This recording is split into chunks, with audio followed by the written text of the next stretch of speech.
TV Imaculada, o Evangelho em primeiro lugar.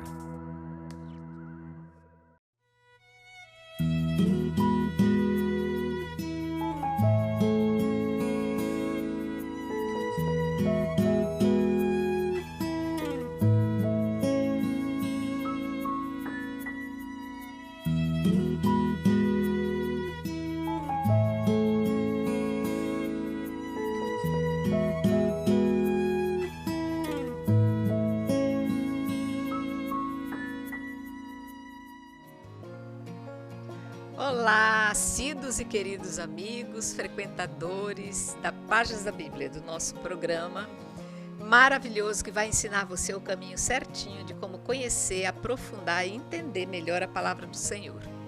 Nós estamos numa nova temporada, conhecendo os grandes personagens da Bíblia, aqueles homens que marcaram de forma profunda essas páginas e que a gente ouviu falar e muitas vezes a gente conhece muito pouco ou quase nada sobre eles. Para esse programa de hoje, nós já estamos finalizando a história de Davi. Eu quero contar com a presença dos nossos mestres aqui. Agradeço a presença da Ieda, convite, presença do Padre Carlos. Olá, tudo bem? Para quem nos acompanha, sabe que nós já estivemos, esse já é o 4º programa em que nós estamos falando de Davi. Hoje nós vamos finalizar Davi, para conhecer exatamente como foi que Davi sai desse cenário histórico e como é que entra Salomão, o seu filho. Então, para isso, eu vou pedir que vocês peguem aí o primeiro livro de Reis. Nós vamos entrar no capítulo 1, no versículo 22, fechando ali no 27. Eu vou ler esse trechozinho para a gente ter noção daquilo que nós vamos poder discutir. Aqui vai estar escrito: ela ainda estava falando com o rei quando chegou o profeta Natã. Anunciaram ao rei: o profeta Natã está aí. Ele veio perante o rei e se prostrou diante dele com o rosto em terra. Disse Natã: Senhor meu rei, acaso dissestes: Adonias reinará depois de mim e sentar-se-á no meu trono? Pois ele desceu hoje para imolar inúmeros touros, bezerros, cevados e ovelhas, tendo convidado todos os filhos do rei, os oficiais do exército e o sacerdote Abiatar. E eis que estão comendo e bebendo em sua presença e gritando: Viva o rei Adonias! Mas não convidou a mim, teu servo, nem sacerdote Sadoque, nem Banaías, filho de Joiada, nem teu servo Salomão. Porventura foi por ordem do Senhor meu rei que isso se fez? Sem que tenhas indicado a teus servos quem sucederia no trono ao Senhor meu rei? O rei Davi respondeu: Chamai para mim Betsabeia.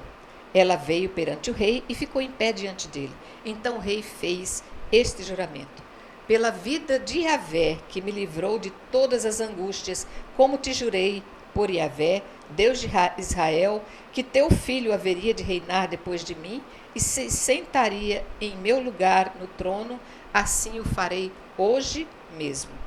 Betsabé se inclinou com o rosto em terra, prostrou-se diante do rei e disse: Viva para sempre o rei Davi, meu senhor.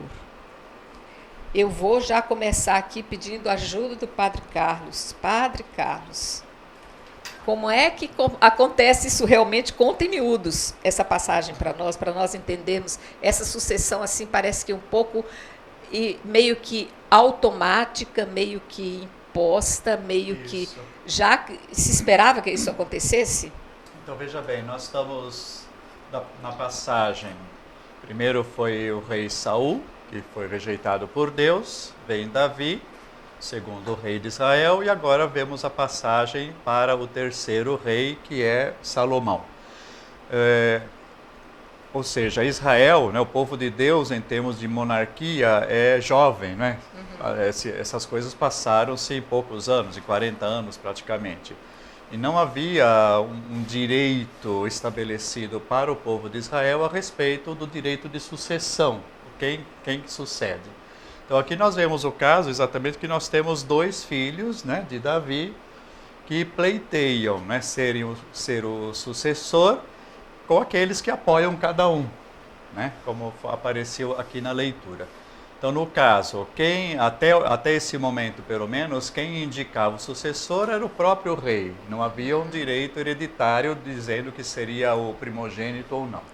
Então, essa situação reflete assim, né? Era o rei, no caso Davi, que deveria indicar o seu sucessor da sua família, e temos 2 pretendentes do reino, sendo que a gente lembra, né? Já houve Absalão, que morreu, e outros filhos de Davi que haviam morrido também já. Aqui nós vemos essa passagem, e Davi, então, já havia prometido, embora não apareça antes na Bíblia esse juramento, aqui ele reforçaria, seria o caso, o juramento de que seria o filho de Betsabeia que o sucederia no trono, Salomão.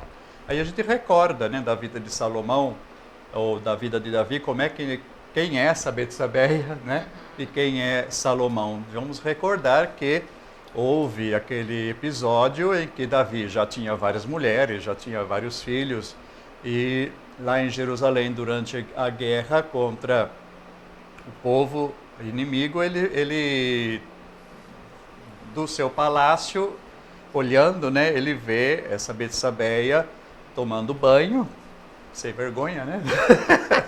no lugar visível, num terraço, né, da casa dela, muito bonita, manda chamá-la, seduz, deita-se com ela. Só que Betsabeia era esposa de Urias, que era o hitita, né? Isso. Que então estava na guerra contra os filisteus.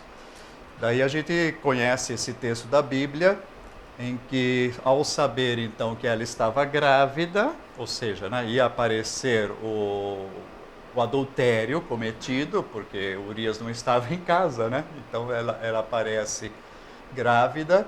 Então faz todo aquele complô, né, aquele conluio. Primeiro chama Urias da guerra para que fique em casa uns dias, né? Para ver se consegue mascarar a história. Para ver se já estava grávida e ia ser prematuro, entre aspas, a criança. Para dizer que seria o próprio Urias o pai. Ele não entra em casa porque todos os seus irmãos estão em guerra, ele não acha justo isso, ele, né, desfrutar do descanso e também da sua esposa.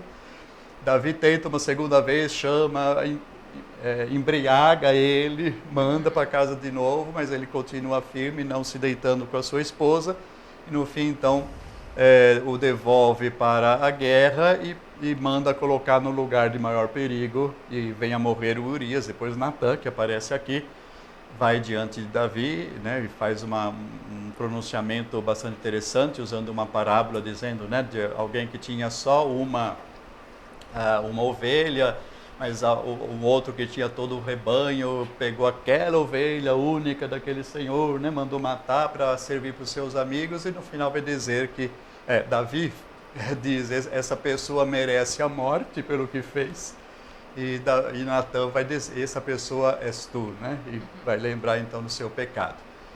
Daí disse, né, a tradição que Davi não só percebe, claro, né, o erro que fez, um erro denunciado, e teria composto o Salmo 50, né? Piedade, meu Deus, piedade, né? De mim, misericórdia, seria nesse contexto desse pecado denunciado. Só que, sempre falando por meio de Natã, Deus diz, né, que não iria matar a Davi, que mereceria a morte, da própria palavra dele, do próprio juízo dele, de Davi, mas morreria o menino que nasceu. E realmente assim aconteceu. Morreu aquela criança nascida, que nem sequer se nomeia, e depois então que novamente aí Davi esposa, né, a Betsabeia oficialmente, já que ficou viúva nessas circunstâncias terríveis, e vai nascer o Salomão, que aqui então é indicado por ele como o sucessor. Então tem toda essa história de luzes e sombras, né, em que Deus vai escrevendo certo por linhas tortas, né? A gente sempre tem que fazer a reflexão, não é porque Deus escreve certo por linhas tortas que nós estamos autorizados a entortar as linhas. Mas o Senhor consegue tirar, né, mesmo de circunstâncias bastante negativas e até pecaminosas, a graça mais uma vez que, claro, nós aceitamos essa graça e buscamos a conversão. Ieda, então, o que se acrescenta mais para a gente entender agora esse final de Davi? Então, essa questão do nascimento de Salomão, né? Salomão, desde o princípio, lá no capítulo 12, que é a continuidade dessa história relatada pelo padre Carlos, né? Ele vai ser chamado pelo profeta Natã, né? Inspirado por Deus, de ser o querido, o escolhido de Javé, o amado do Senhor. Né? Então, desde o seu nascimento, Salomão, né, vai ser o escolhido.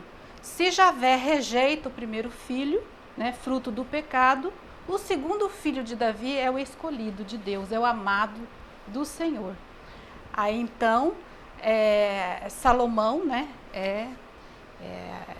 ele nasce então do fruto do casamento não, da união, né, entre oficial, Davi, da união oficial entre Davi e Betsabeia.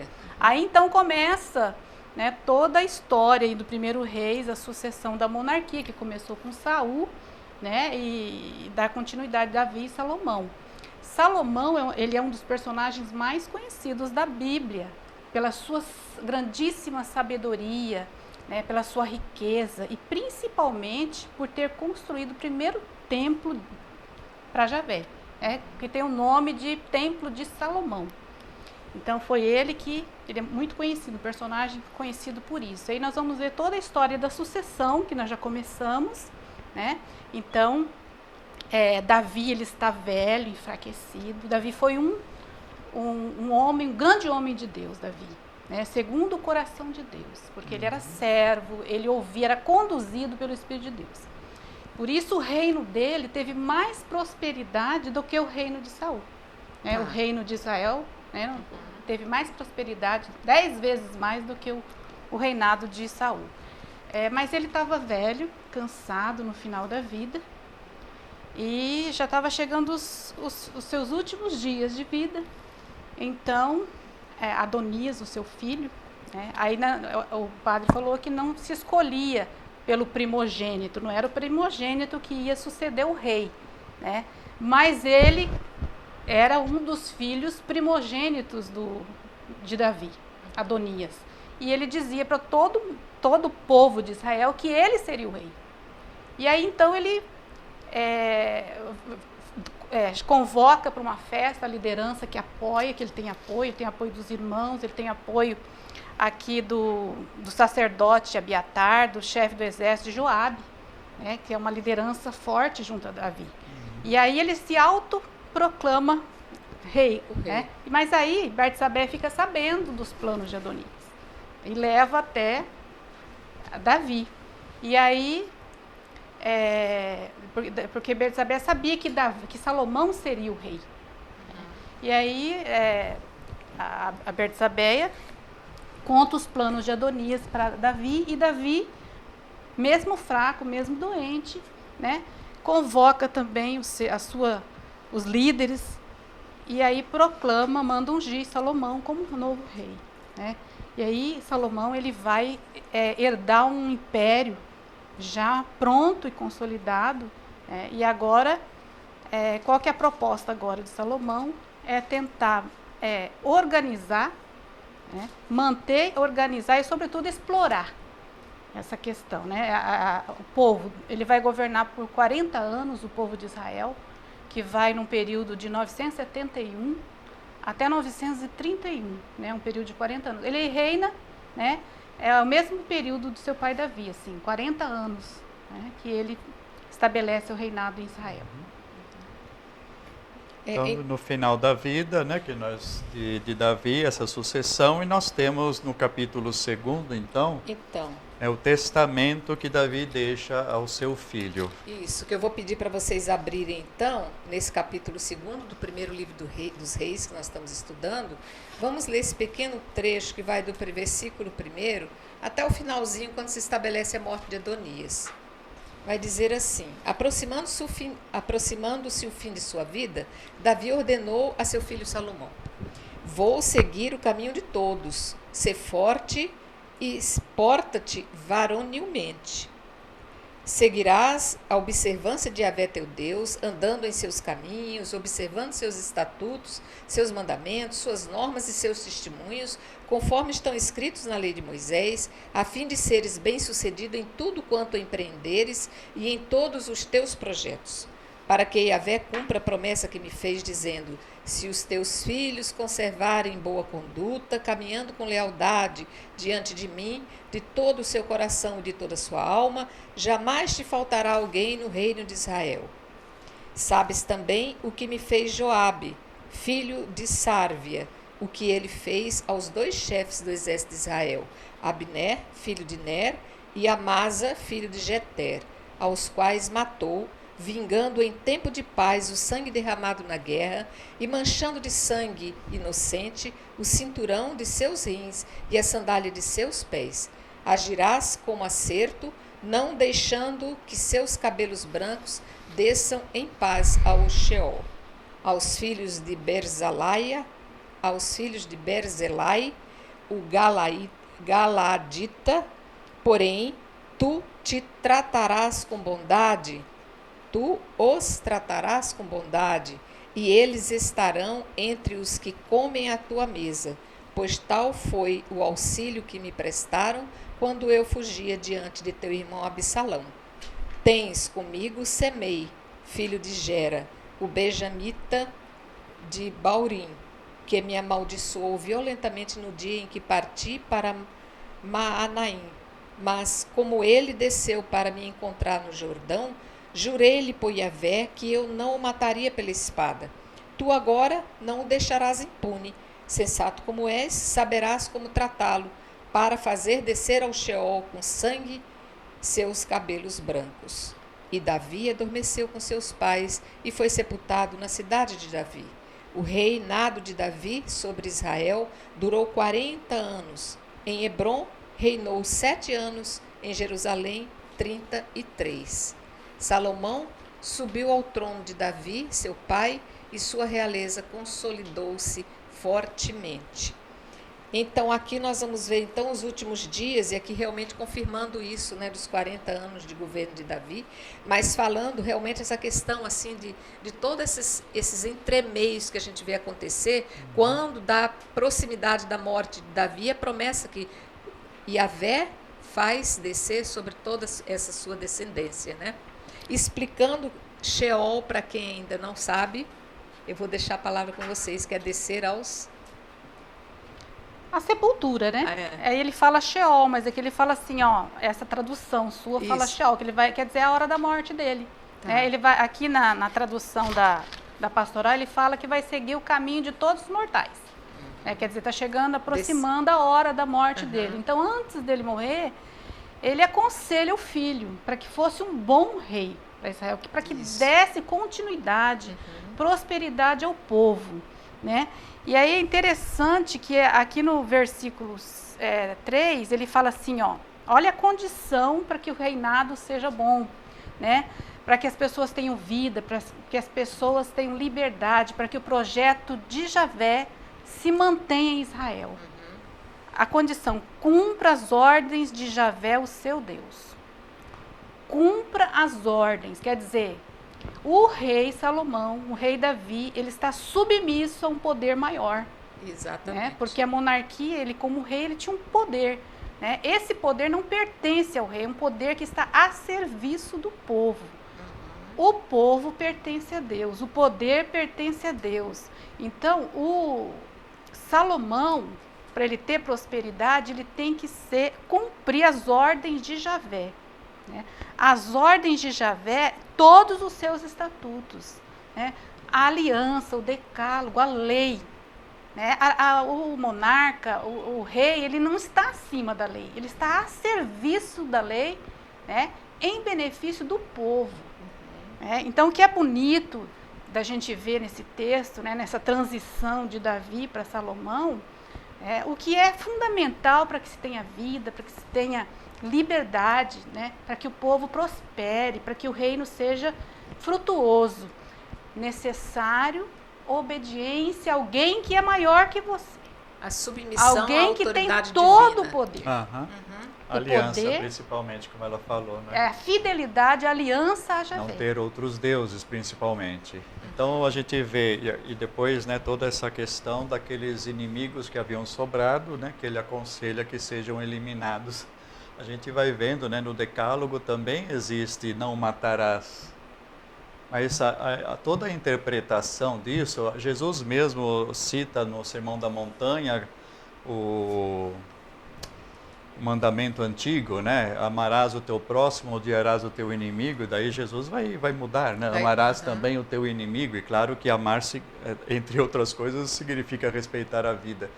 A gente vê que no momento ali, essa questão era muito mais importante, a fidelidade à aliança, que tinha como princípio mais fundamental de todos não ter outros deuses, né? Ser fiel a Javé único, do que até mesmo o respeito à vida, porque se considerava que deveriam ser exterminados os inimigos, né? Principalmente os inimigos da realeza, no caso. Então a gente tem que prestar muita atenção nessa questão entre Antigo e Novo Testamento. Existe uma mudança, existe uma nova aliança. Eu sempre repito muito isso, porque muitas vezes podemos incorrer em erros, e principalmente existem, né, igrejas, pastores, padres, que muitas vezes recorrem para justificar algumas posições, né, ao Antigo Testamento e não a Jesus. Né? A gente precisa ter muito esse cuidado. Jesus ele vem para purificar claro. A lei, né? Para dar levar a sua perfeição, isso. A lei. Muito bem. Eu vou pedir a vocês que vocês aguardem. Nós já estamos finalizando toda a história de Davi. Vamos já iniciar Salomão. Fiquem aí que já voltamos para dar início a essa nova história.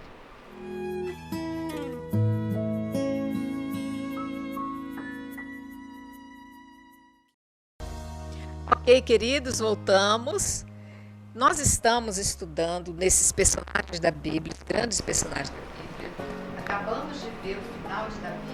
Vamos entrar agora em Salomão, que a gente já andou conversando sobre ele, mas oficialmente iniciamos agora. Eu vou pedir que vocês entrem, quem ainda não pegou a Bíblia, o primeiro livro dos Reis.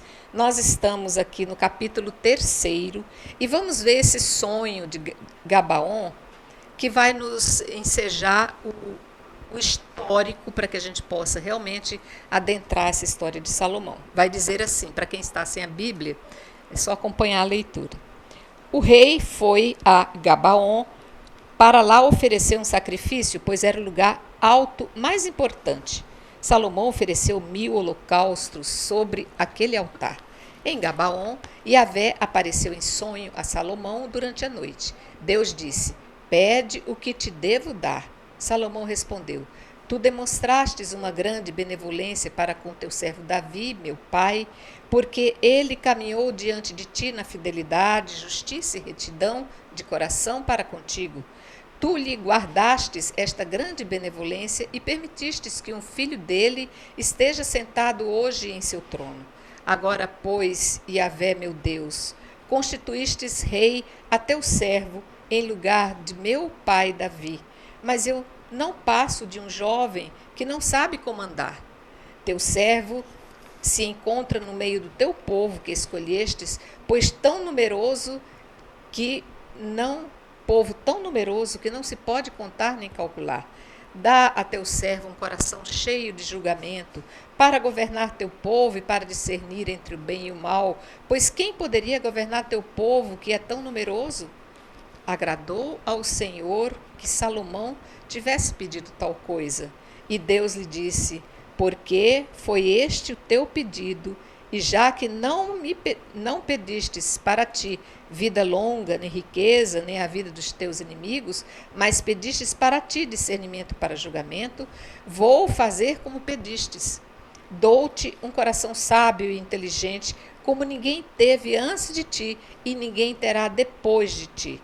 E também o que não pedistes eu te dou, riqueza e glória tais que não haverá entre os reis quem te seja semelhante por toda a tua vida. E se seguires os meus caminhos, guardando os meus estatutos e os meus mandamentos, como fez teu pai Davi, dar-te-ei uma vida longa. Salomão despertou e viu que aquilo fora um sonho. voltou a Jerusalém e pôs-se diante da arca da aliança do Senhor. Ofereceu holocaustos e sacrifícios de comunhão e deu um banquete para todos os seus servos. Salomão começa do jeito que a gente já conhece, né? Assim, com esse brilho, com esse esplendor, com toda essa devoção que o Senhor dedica a ele, porque ele foi uma pessoa de coração muito gentil e realmente colocou acima de todas as pretensões que qualquer ser humano poderia ter, apenas o cuidado para com seu povo e a inteligência para conduzi-lo, né?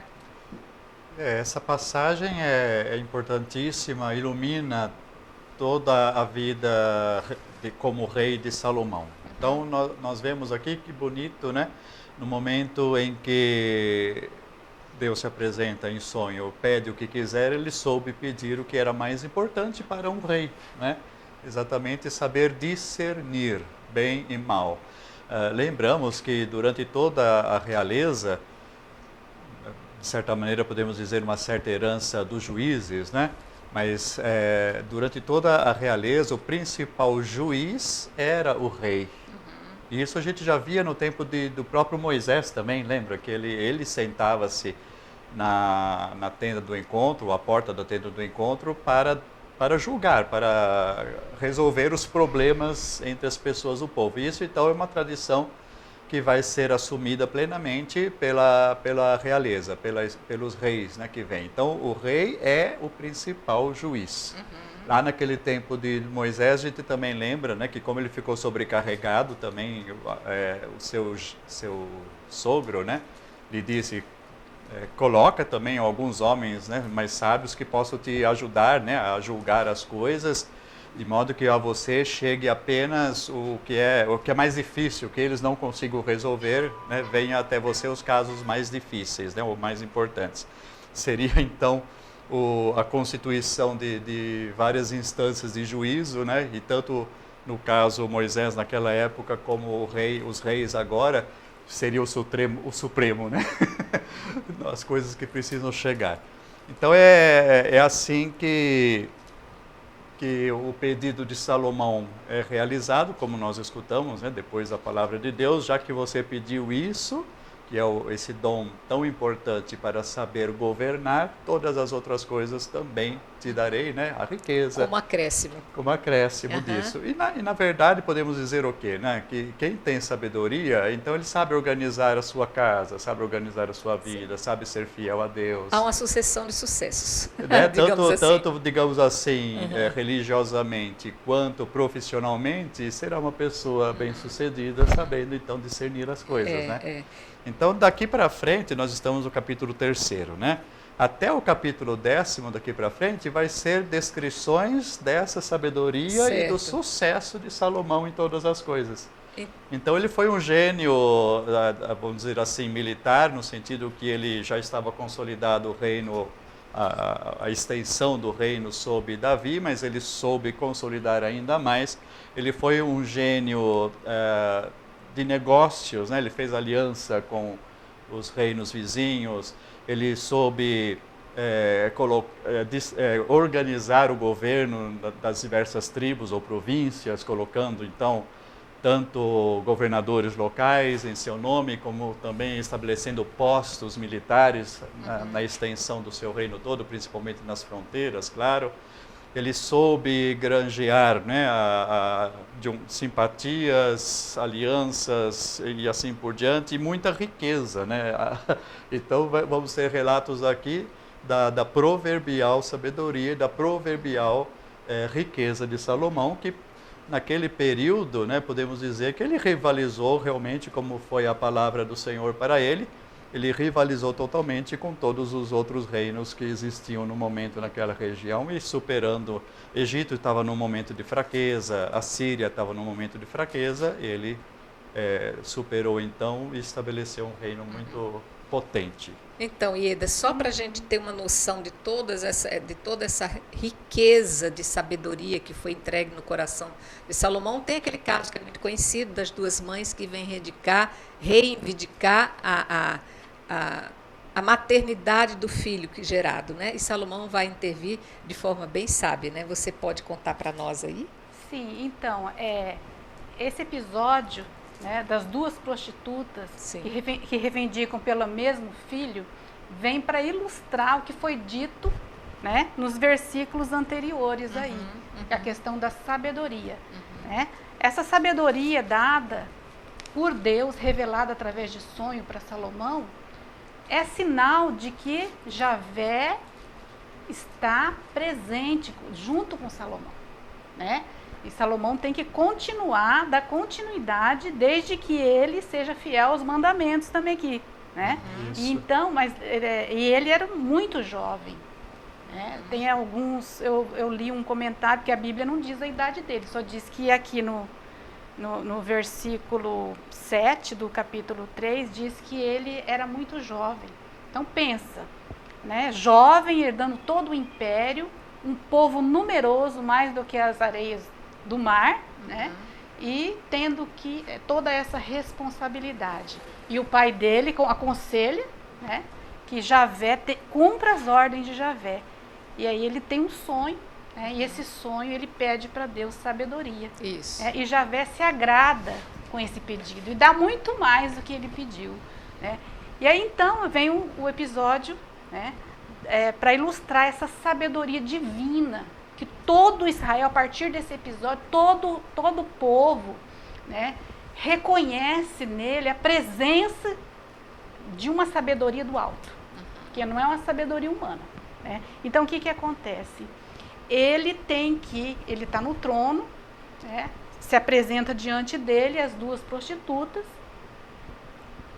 e uma delas fala que durante a noite, né, enquanto uma delas dormia, a criança morreu, e aí ela trocou as crianças. Mas aí quando ela acordou, ela viu que a criança que estava com ela não era dela, a criança morta. E aí o rei tinha que decidir de quem é a criança. Não tinha É uma situação DNA difícil, não tinha DNA, não tinha nem o programa do ratinho lá de graça, né? Então eu tinha que descobrir quem que era a mãe da criança. Salomão, é lógico que ele não queria matar a criança, mas ele pede a espada. Então, diante da vida, né? Ele pede a espada e então pede para que a criança seja dividida ao meio e aí dá uma parte para cada mãe. Para satisfazer, resolver o assunto. Mas a mãe verdadeira, olha só, o amor, né? A vida em primeiro lugar, né? A mãe verdadeira fala, não, entregue, né, o meu filho vivo para ela. Abre mão do filho, pela vida do filho, abre mão. E aí a outra não.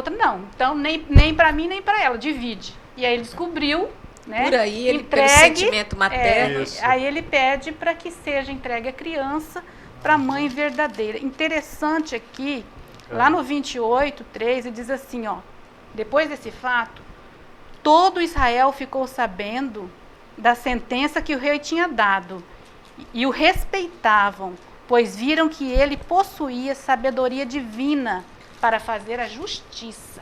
Né? E aí, então, na carta de São Tiago, no capítulo 3, ele vai falar da verdadeira sabedoria. Né? Que é essa verdadeira, a sabedoria verdadeira, a divina, é aquela que vem de Deus, que vem do alto. Porque se existe uma que é verdadeira, existe uma sabedoria que é terrena. Essa sabedoria terrena leva à rivalidade, à competição. Muitas vezes leva, né, essa sabedoria terrena, então não constrói, não colabora para a vida. A sabedoria do alto não é uma sabedoria, que depois se vocês podem confirmar lá na carta de São Tiago, capítulo 3, ele vai falar que a sabedoria divina é uma sabedoria que humilde, né, que leva à paz, que leva à justiça, que leva à unidade. Então, é essa sabedoria que Salomão, né, que é sinal da presença de Javé no reinado de Salomão. E é interessante também que a sabedoria é colocada como um dos principais atributos do próprio Deus, né? Várias partes da Bíblia dizem, né, que a sabedoria, personificando, né, a sabedoria de Deus estava junto a ele em toda a criação, né, que fez todas as coisas, e o próprio Jesus é reconhecido, messianicamente é reconhecido na pessoa da sabedoria também, né, que estava junto de Deus desde a criação, como aparece no prólogo de João, por exemplo, né? Tá, Um outro muito bem. relato bonito, então, sobre essa questão da sabedoria, né, de Salomão e também da sua riqueza, as duas coisas vêm juntos, né? Lá no capítulo 10, vamos dar uma olhada, né? Que é um texto conhecido nosso, bastante bonito também. Tá, que vai ser do versículo 1 até o versículo 9. Vai dizer capítulo assim. 10, primeiro livro dos reis. A rainha de Sabá ouviu falar da fama de Salomão por ordem do nome de Yahvé e veio pô-lo à prova por meio de enigmas. Chegou a Jerusalém com numerosa comitiva, com camelos carregados de aromas, grandes quantidades de ouro e de pedras preciosas. Apresentou-se diante de Salomão e lhe expôs tudo o que tinha no coração. Mas Salomão a esclareceu sobre todas as suas perguntas e nada houve por demais obscuro para ele que não pudesse solucionar. Quando a rainha de Sabá viu toda a sabedoria de Salomão, o palácio que fizera para si, as iguarias de sua mesa, os aposentos de seus oficiais, as funções e vestes de seus domésticos, seus copeiros, os holocaustos que ele oferecia ao templo de Yahvé, perdeu o fôlego, ficou fora de si e disse ao rei: realmente era verdade quando vi na minha terra a respeito de ti e de tua sabedoria. Eu não queria acreditar no que diziam antes de vir e ver com meus próprios olhos, mas de fato não me haviam contado nem a metade. Tua sabedoria e tua riqueza excedem tudo quanto ouvi. Feliz a tua gente, felizes destes teus servos, que estão continuamente na tua presença e ouvem a tua sabedoria. Bendito seja Yahvé teu Deus, que te mostrou sua benignidade, colocando-te sobre o trono de Israel. É porque Yahvé ama Israel para sempre que ele te constituiu rei, para que exercesses o direito e a justiça. Nossa, isso aqui falado pela boca de uma outra rainha realmente traz o convencimento do quão pródigo foi Salomão. Né, Ieda? Então, a questão da visita da rainha de Sabá é que a fama de Salomão, né, impressionava de tal modo que vinham pessoas de todos os povos, de todos os reinos, para conhecer, né, para ouvir essa sabedoria de Salomão. E quando a rainha de Sabá chega, ela fica impressionada, né? Ela fica de boca aberta com tudo, né, que ela viu, de tudo. Ela fez perguntas para Salomão aqui no comecinho, né, que diz enigmas, né, que todos ele respondeu. E além disso, toda a prataria, toda a riqueza, né, toda a pompa que tinha, toda a recepção que ele faz com a rainha de Sabá, ela fala assim: olha, tudo que eu ouvi falar de você não é nem a metade daquilo. Né? Então aí ela começa a elogiar, dizendo, né, que ele bendito seja o povo cujo Deus é Yahvé. Por causa da sabedoria. Mas é interessante aqui também que a gente não pode esquecer que é fundamental a questão da sabedoria. Lá no capítulo 5, versículos de 9 até o 14, ele vai falar, né, da escola sapiencial. Porque muitos livros da Bíblia, a sabedoria, os provérbios, salmos, os cânticos, são atribuídos a Salomão. Por quê? Na verdade, não foi escrito por Salomão, mas foi atribuído a ele porque ele montou uma escola sapiencial. Né? Ele equipou a corte com a escola sapiencial, né, cujo objetivo era formar, era até a assessoria política. Então, formar os altos funcionários, os diplomatas, sistematizar o conhecimento popular e o conhecimento científico. Essa cultura toda, ele é importada do Egito, né? Então, seria as enciclopédias, os escribas, isso já acontecia no Egito, então ele traz para Israel, né? Equipa a corte com essa escola sapiencial. Por isso, muitos livros da Bíblia são atribuídos a Salomão, né? E se não os atribuídos, também os livros de Samuel, por exemplo, né? Muita coisa do própria Torá, do próprio Pentateuco, também foram compilados nessa escola sapiencial, ou seja, né, aquilo que até então nós sabemos era principalmente transmitido oralmente de memória, nessa época de Salomão, claro, depois outros vão continuar mais para frente, evidentemente, mas nessa época de Salomão muita coisa então, por ordem dele, foi recolhido, foi redigido e está então na nossa Bíblia, né? É muito importantíssimo esse momento cultural então, né?